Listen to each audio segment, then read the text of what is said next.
Hello there, I'm Miranda Gretton, and this is Take a Moment with NCHC, the show where we talk to you and your colleagues about experiences that affect you.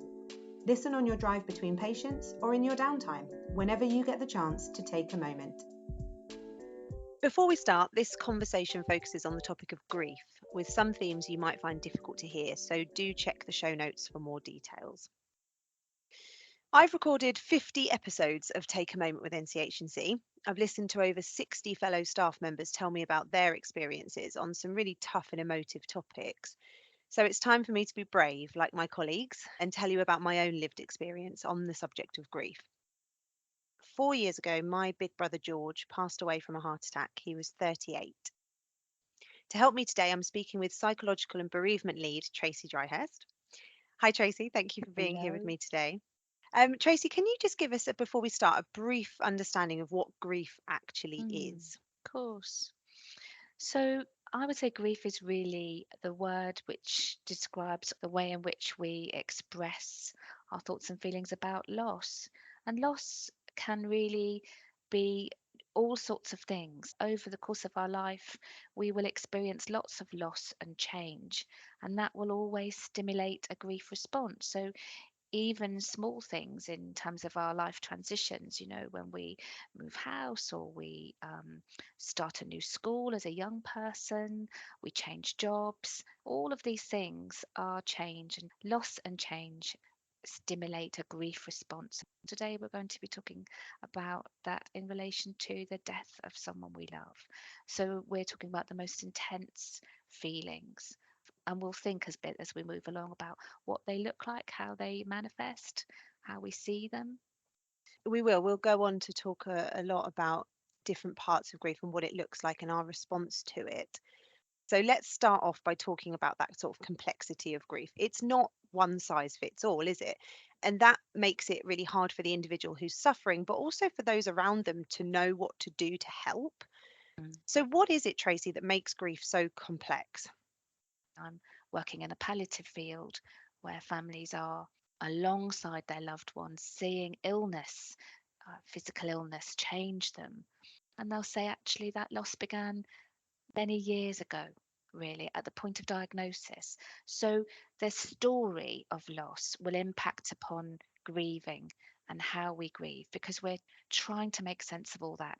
In grief, we'll go back and look over it again and see it from different angles, wonder, could we have done something different? So certainly that story will impact. We always look at grief in relation to the self. So we go back and think, could I have done something different? Actually, often there isn't anything we could have done, but we'll always take it there, and that's what tends to make it, another element of complexity. Obviously, your relationship with the person, that will impact as you move forward in terms of how you see yourself, how you see yourself in relation to him. I think the nature of the way someone dies and how you experience that will also be a factor. For me, here in our team, what we're trying to do is to help families make sense of what's happening, prepare for their loved one dying. Our aim is that in grief we can ameliorate some of the things I'm talking about with you, because we have an opportunity to do that. But for you, you heard of your brother's death suddenly. It wasn't expected.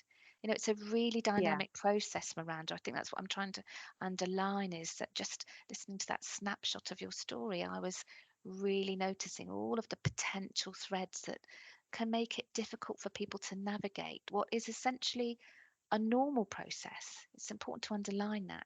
When we love, the cost of loving is grieving, but there will be parts of the story that will amplify different parts of the grieving process for people if they don't get a chance to unravel it and unpick it with someone.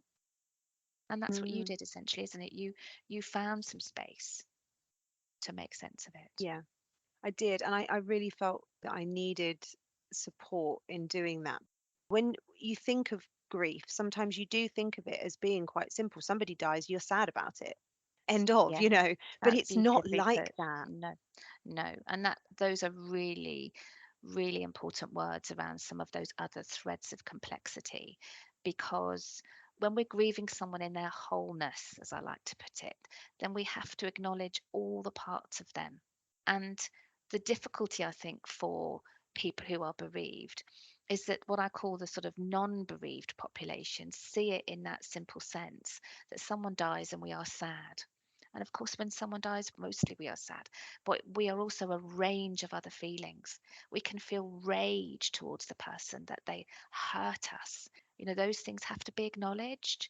It runs the whole gamut of feelings of expression. And actually, for the grieving person, we need the opportunity to bring all parts of ourselves to the space where we can acknowledge all parts of them. Otherwise, what happens is that we feel like the only thing we can do is to be sad. And then we're compromising ourselves in grief. And it is hard because I think for the bereaved, the sort of message is that sadness is the predominant feeling. And actually, quite a lot of the time, it is not. It is anger, unfairness, rawness. But if we're told that actually we can only be sad, it sort of means that we have to sort of push down those other things about us. And then our relationship with the person isn't in its fullness. And actually, I think unless we have the space to talk about the parts of our relationship that were difficult, it makes it harder for us to actually reconnect with the parts of the person that we loved. The more I talk about it, the more I find little things to help me get through it. Mm, But also, if we can help other people by talking about it, if we can share our experiences, that can only be a good thing. mm. Absolutely. What you're left with as a representative of the bereaved is that you have to go forward. And that is another sadness in a way, even down to sometimes something as simple as how am I going to say some words about my experience with others? How am I going to describe myself? What do I say? I need to arm myself with those responses. You're absolutely right. Is recognize who I am now. I'm an only child, but Mm, also I don't want to. I am an only child now, but I don't want to say I never had a sibling. So it's how I then describe myself, like exactly mm, as you say. How do I describe myself to people? And it does give you a different perspective to your own mortality, being an only child when you used to have a sibling. I now feel really strongly that I can't die before my parents because can't put them through that again. But also I'm going to be 40 in May, so I'm now older than he ever was. And there's this, mm. there's all of that that goes with it. That who am I now?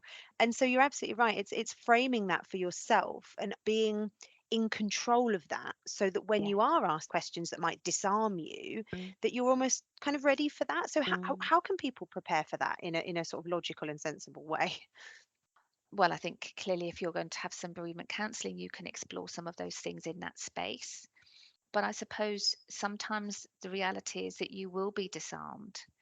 And I guess the thing to do in that moment is to try and navigate it as best you can and sometimes acknowledge that you can't.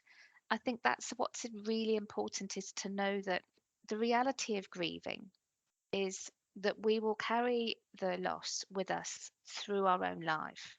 And what that means is we can prepare for a lot of things, but there will be moments when grief sort of comes around the corner and quickly snaps us in a moment that we don't expect it.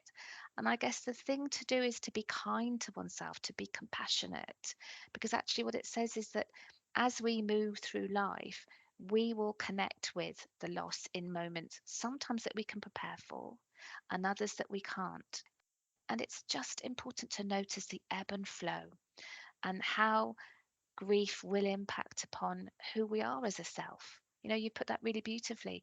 I am now an only child, but I am also a sibling. I am still a sibling. George existed in my life, in my narrative, in our family story, but somehow because of his loss, my position has changed. And therefore, my relationship to my parents, my relationship to myself has changed.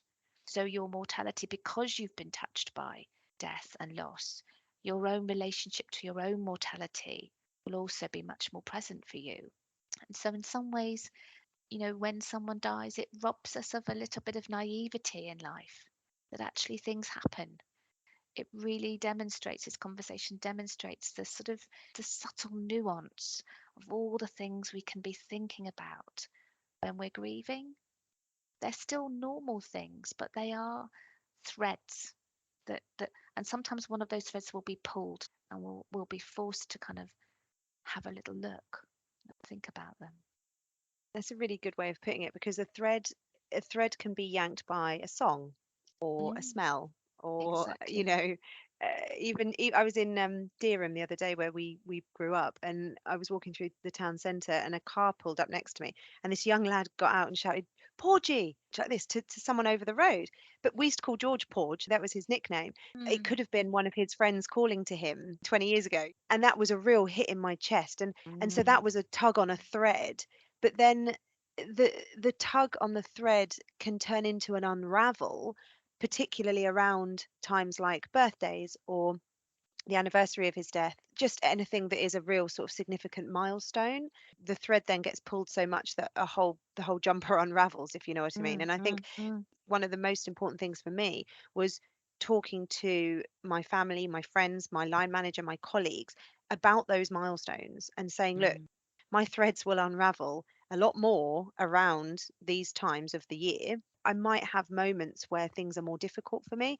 And on the last anniversary of his death, I spoke to my colleagues and my line manager, and they were so supportive, and they said, do what you need to do. I actually went and worked from my parents' house that day. So I was working, but I took my lunch break up at the graveside. So I mm. went to visit him. So I was able to weave my grief and my control of my grief into my working day, which sounds Yeah. bonkers now, but I think 4 years on, I'm getting to that point where I am coping a bit more with how I want Mm, to deal with mm. it.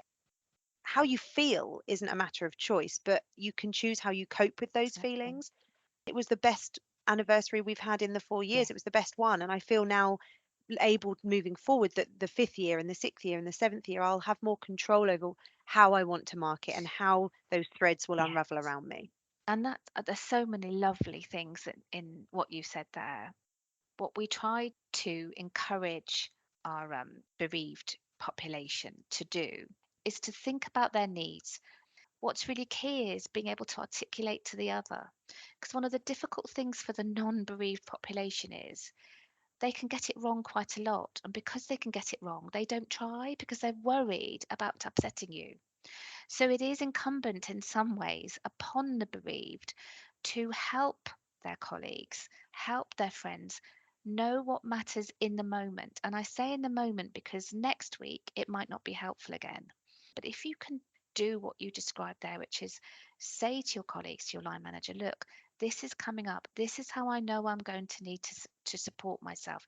This is what I need from you. Then friends and colleagues can go, ah, I can respond to that now. And the other thing which was really beautiful, which I want people to hear, is you said it's the fourth year. It was the best year being with my parents, doing it in a way that I felt I had control. And what I'd say listening to that is that one of the things that I notice and is noticed in the grieving process is when people begin to have some control over their thoughts and feelings. Of course, there'll be those moments that'll come and, like the moment in Dereham in the street, where you're completely taken off guard. But as time moves forward, we do begin to have some control because we've learnt, we know our grief.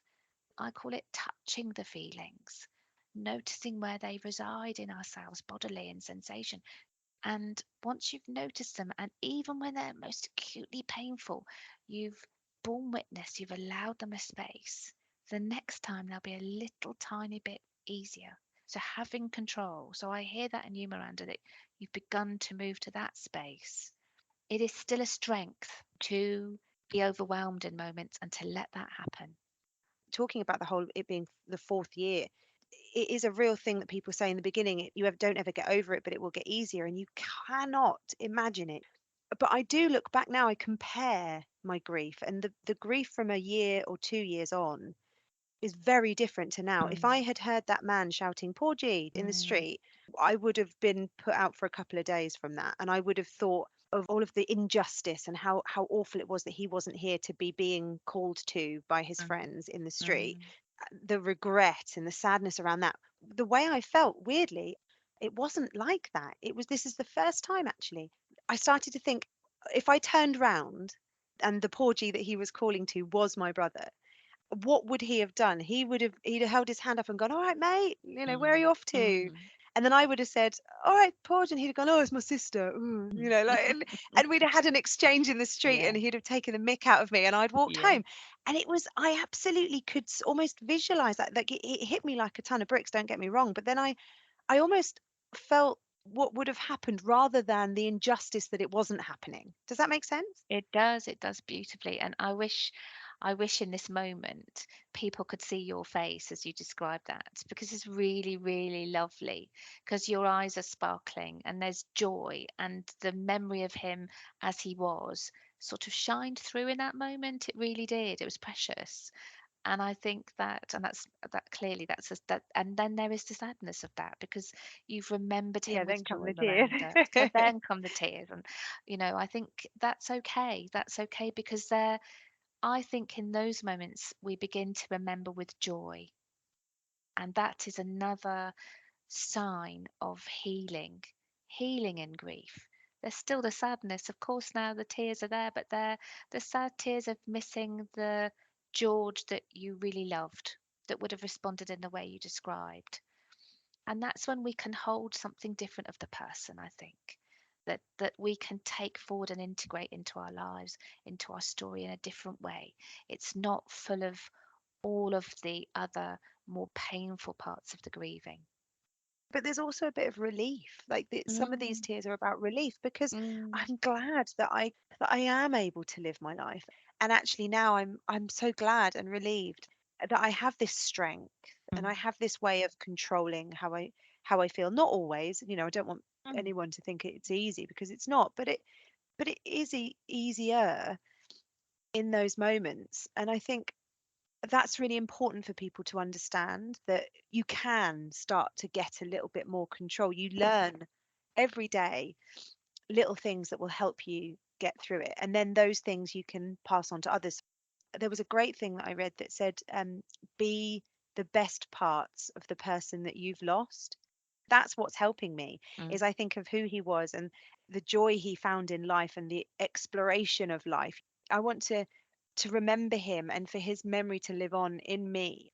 George has taught me an awful lot, and I don't want to lose that by being sad. And yeah. I've got to the point now, 4 years on, where I'm able to almost separate those moments of crushing sadness for what they are. Let them come, let them feel them, because they're horrible, but also be positive about what's to come, heading into my 40s, parenting my boys, making sure that they can cope when their Mm, lives get hard. mm. And now we're talking really beautifully. I'm listening to you, thinking about how you integrate a sense of him as we move forward. And in a way, for me, the integration is what I call the treasure, possibly in grief. It's the bit that we can keep, and how we can then take that forward. So there's been a really Absolutely. lovely sort of movement through of all of those tasks today, Miranda, in sharing your story, and really seeing the kind of breadth of what grieving is. And it isn't linear. It doesn't mean that when you move to that place of integration, you're not sometimes thrown right back into the hot pot of the rawness of your grief again, or sometimes you'll even think, how can he not be here? And then in that moment, we have to go, oh, but actually they're not here. So there's a little moment of, and they're not here, and I have to do that tiny bit of grief work again. Yeah, the It's just grief such a work. fascinating process, It, Miranda, for me. it I'm really sure you can is. hear It that. really is. It really is. And I think, what you do is so amazing in helping people through it. And I think it's important to talk about what options are available to people. We have in the trust a lot of options. Mm, I used, it's now Vita Healthcare, but I mm, used mm, it when it was Insight. mm, Just after he died, I had 6 telephone counselling sessions. It's very important to know about those bereavement services that are in and out of the trust. I mean, I actually found out that George had passed away while I was sitting in my office at Woodlands House. My dad phoned me and told me. Having a huge thing like that happen at work, I guess it did make me more confident to talk to work about what was going on. But I guess there will be people out there who don't feel like they can do that. we have the bereavement landing page that's on the Norfolk County Council website that provides lots of information about where to go for bereavement support, but also information that people can read quietly on their own so that they know what's normal. We don't want the messiness of it, but if we know that actually grief is messy and we have to navigate it, and actually, if we can do it with another who has that experience, that capacity to hold and be alongside you, therein lies the sort of healing process, because you're doing the work, but you're doing it in the space with someone who's accompanying you and asking the questions and being curious about your grief with you. So you're accompanied and looking at it together. It's really valued. Sometimes something will work on one day and sometimes it won't the next. But it Yeah. doesn't mean we shouldn't stop trying, and that the bereaved shouldn't stop letting people know what is useful. It's much better to be open and honest about it than to sit with those feelings and be sad on your own, because that doesn't help. The irony of this whole experience is that if we can do this talking, if we can share and make grieving and death and dying less of a taboo, then actually those people who are not bereaved will be able to be part of an experience that in the long run, for them, one day inevitably will show them a different way of doing it. And I think that if you can be part of it and be brave to be alongside, but also be brave to share, then we're changing the paradigm. We're shifting something socially, much, much more broadly in a way, which is we can talk about these things, and talking helps us to be stronger. And you've really demonstrated that beautifully today in your sharing. For those people listening to this, there'll be little connections for them that they'll just need to sort of soothe within themselves and notice and look after.